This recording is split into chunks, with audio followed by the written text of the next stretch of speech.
Motivation, the channel on YouTube where you not only get to check out some sweet supercars, nice cribs, and exotic destinations, but also get educated on different avenues that lead to success, no matter where you come from. Here is where we create, educate, and motivate. Welcome to Will Motivation. Holla. There's the Lambo, getting ready to go over to VF, looking sweet. Yeah, that wrap is like glowing, yo. Oh, that's sick. Love it. Oh, I love it. I think it's better than the, I'm gonna say it might be better than the red. It's glowing. Crazy. What's up, YouTube? It's your boy Will Motivation, and guess where I am? Check it out. What does that say right there? Right there, right there. VF Engineering. That's right, we're here to pick up the Lamborghini Huracan Supercharged by VF Engineering, and it has a new wrap on it, so let's go check it out.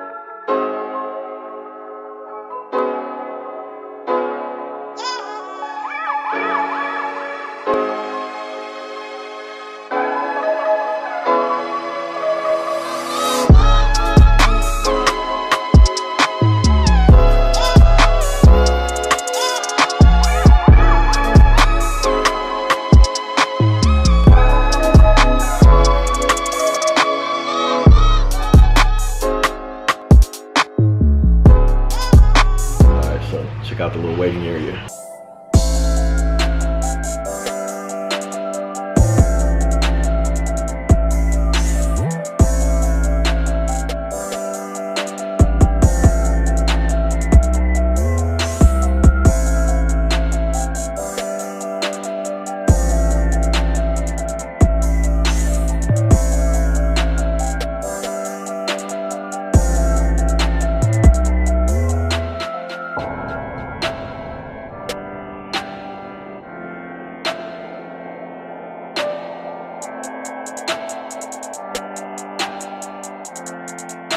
Hey, what's up everybody? This is Will Motivation. I've got Nick from VF Engineering who took care of the Lamborghini Huracan. We've got it supercharged.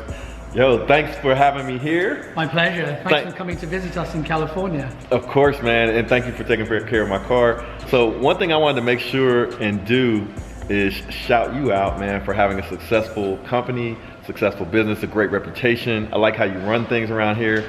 Thank you. So I was happy to bring my car to VF Engineering, of course. Excited, I haven't driven it yet, but of course we're gonna take it out, right? Absolutely. I always like to talk about the people, the story behind entrepreneurship. So Nick is supercharging all types of Lamborghinis, Audi's, all different types of cars. And I was excited to ask Nick a couple of questions about how he came to do this. So if you could talk a little bit about the background of VF Engineering and, you know, a little bit about your story. Yeah. So I've been a car enthusiast my entire life. As a kid, I remember my father taking me to a salvage yard, which is what we call it in England, where they take cars apart. And that's as far back as my memories go. I think I was like 5 or 6 years old. And I was always infatuated with cars, taking them apart. Like, these were toy cars. And when I was about 13 or 14, my dad bought me an RC car. I remember it was a Tamiya. It was a Bug. And it was one of those 7.2 volt RC cars, and it was waterproof, and I had so much fun assembling it. I remember to this day, you know, that was probably like 35 years ago. That's funny. And I had one. I was in love with the Grasshopper, the Tamiya Grasshopper. There were 3 cars in those days. There was the Beetle, yep, the Grasshopper, and then there was this lunchbox thing. I remember, man. That's crazy. And the graphics that those kits were packaged with were just eye-catching, but the instruction manual really caught my eye, and I remember it to this day. It was like a blueprint.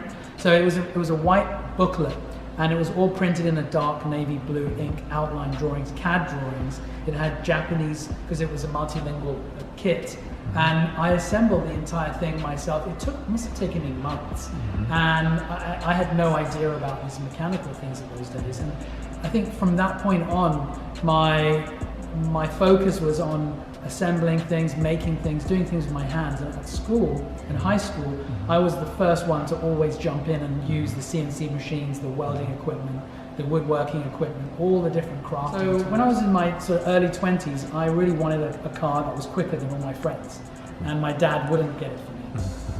So I bought a VW Rabbit shell. That's funny. I had the same car. Yeah. And it was a bare shell, and then I had a shop sort of prepare it to repaint it. They took too long, as they always do. So I went in there and started sanding it down myself, and then I learned how to paint the car myself. And wow. They actually let me use their spray booth and their equipment. Wow. And then I put a GTI engine in it. I did that with a friend, and that took some time, and I wasn't happy with the power. So before I even fired that thing up, I took the engine out and I sourced a Gallardo G60 engine, which in the 90s was a two-door sports car from Volkswagen that was supercharged. It was a 1.8 supercharged engine, and I sourced one and installed it in this Rabbit chassis. Wow. And put the whole car together. And wow. So that's like the first car I ever had. Wow. So you were a teenager, or? I was about 20 at that time, 19, 20. So I imagine you went to school later for like mechanical engineering, or? Well, I did computer science. Okay, me too. That's funny, man. I went to London University and studied computer science. Okay. I did a minor in management as well. I didn't really think much of it at the time. I really wasn't into like the whole university side of things, but I'm glad I went. I got to experience secondary education. After that, I was in the family business, but simultaneously modifying my next car, which was a Golf VR6. Okay. And that evolved into supercharging it. And then I was featured in a few magazines, Performance VW, one of the main ones, which was out here in the US. And email had just started becoming really popular and accessible. I had a dial-up US robotics modem, and I was getting a lot of emails. You'd have to wait for emails to download. That was in around 96, 97. Yep. And then in 99, I moved to California. I was really lucky to really sort of connect with several VW performance companies that wanted to sell my VR6 supercharger kit. That led to me then choosing to make more kits. So I did the 911 Porsche, the 996 in those days. It was in 2002. I worked with another high performance company here in the US that wanted to sell that product that was already established in selling 911 products. And then I moved into BMW supercharging and eventually Audi R8, and then that led into Gallardo, and that led into Huracan, and that's fast forward 18 years. Wow. So for 18 years, I hyper focused on something I really enjoyed, and it's just been so amazing to be able to turn that into a business that supported me and supported my staff as we've grown into a bigger company. I've learned through mistakes. We went through the economical downturn in 07. We've been in this building for actually 16 years. Wow. In this exact building, we're in 10,000 square feet, where we've got a couple of dynos, and we're always trying to improve. So different technology, as software is changing in the cars and the platforms, the manufacturers are changing the way they do things. We're also looking to keep up and also sort of stay ahead of what we're doing. We don't like to really sort of think about what necessarily others are doing. We just focus on what we're doing and pay attention to really like what our owners are, the enthusiasts who are using our products are giving us feedback on, and what they're really enjoying. And we can sort of focus and emphasis on what they're enjoying. And that's really been a major shift in how we've done business over the 20 years, where in the first 15 years we were really focusing on the product. And I've learned as an entrepreneur to not just really focus on the financial aspects, but to, as an individual and enthusiast, focus on enjoyment. Because with enjoyment, I've learned, just even more so in the last few years, comes more and more sort of positive connection with the owners of our products. They're actually, I mean, we're making a product for a car, and it's amazing, it's really funny.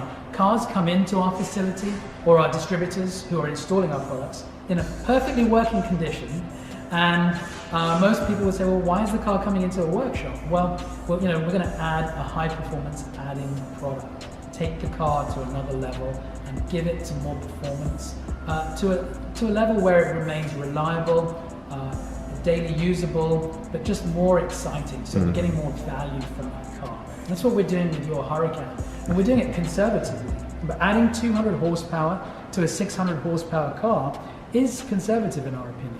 It's using up some of the tolerance that the manufacturer created in that car, but remaining reliable. And we can vouch for that because we've done so many over the last 4 years since the Huracan has been out, and we've done so many V10s. in the last 10 years, since it's been out since 2009, that the statistics show the reliability of the car, before it's modified and then also after it's modified. And the consumer feedback, the owners are enjoying this thing so much, and it's evident on the internet and through social media. And we're sort of participating, giving value back to our owners, enjoying it with them. So we kind of live vicariously through them, but we also own a car too.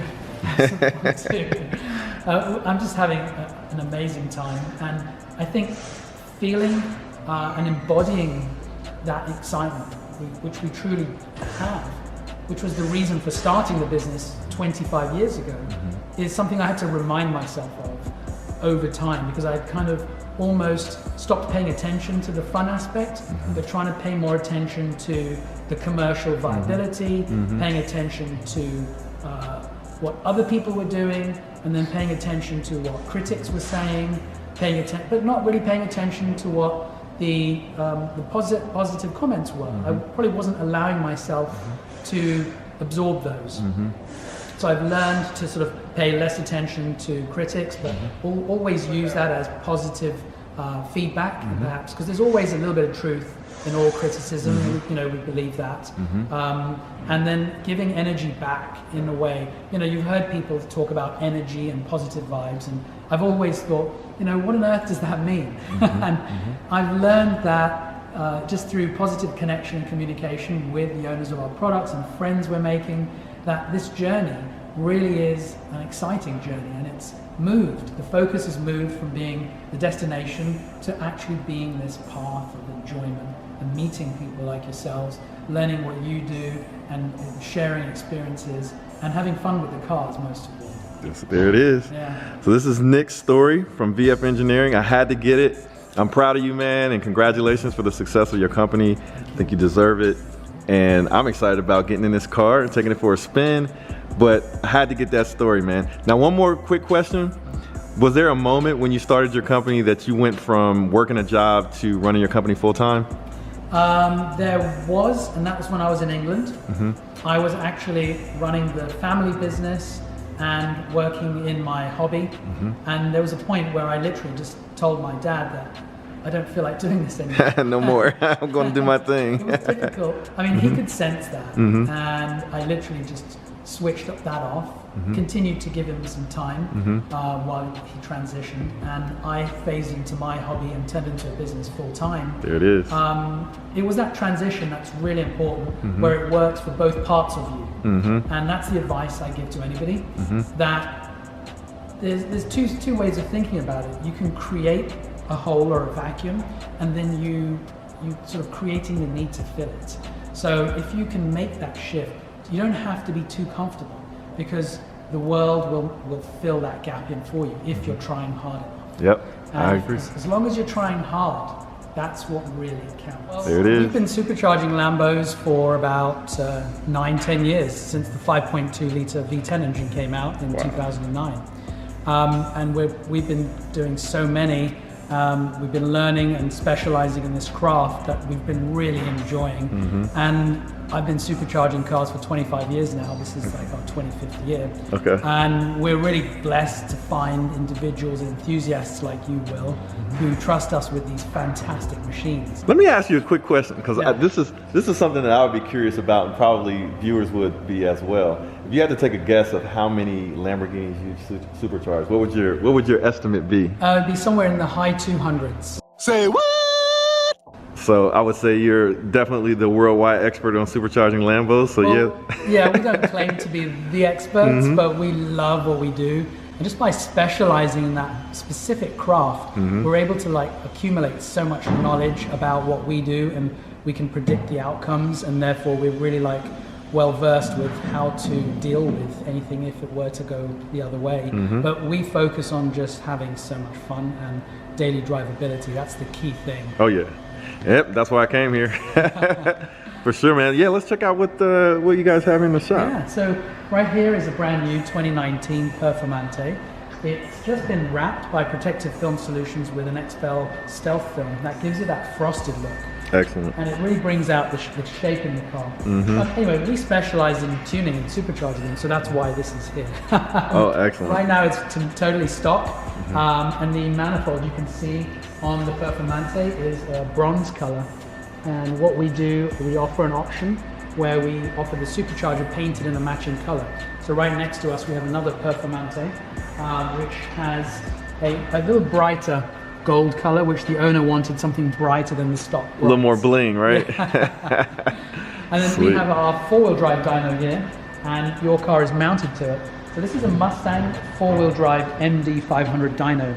This is an eddy current dyno an eddy current load module, which actually exerts load onto the engine through the rollers to simulate real-world driving conditions. So when cars are put on dynos, it's really important to know if there was load or no load exerted, because that will have a big impact on how much power, the number that the dyno software will output. With no load, the car will actually yield a much higher number on the dyno, and with load, it will actually show a lower number. So the numbers are not really that important to us, at least as much as the difference in the numbers. So a before and an after dyno test on the same dyno with the same car allows us to give you the delta. And that's the difference. We're all looking to find out what we've got. Sweet. So Mike's about to get the rollers going, get the car warmed up. And we've done it before on this car, and we'll show you what the difference is. Excellent. So I haven't driven this car in a little bit, so of course I'm very excited to drive it. But of course, man, I just want to thank you. So, you know, this is the man. Like, if you want to get your car taken care of, supercharged, BF Engineering is the way to go. So we're gonna throw it on a dyno, take it for a ride, and you know, we'll talk about it a little bit later. We'll do a Ty Lopez style video here in my garage. This is Will Motivation. You see the Lambos in the back. I got the, you know, the Huracan, the Gallardo, but it's not about the cars. It's about how you get the cars. So yeah, my name is Will Motivation. I do a YouTube channel. I teach people how to invest in real estate, and I also have some fun with the vehicles. So I'm gonna ask you to do one thing. If you like nice cars, you like nice things, if you like providing for your family and your friends, and you just wanna learn more about how to invest in real estate, please subscribe to my YouTube channel. It's free. And yeah, just click the link, learn more, and I'll share some free real estate knowledge with you in my garage. Oh, you guys want to see the cars? All right, just subscribe to my channel. I'll show you the cars. Yo, this is Will Motivation. Just wanted to say thanks for checking out this video. Make sure to hit that like button and subscribe if you haven't already. And also feel free to share this video with your friends and be a part of the movement. I'll check you guys out in the next video. Holla.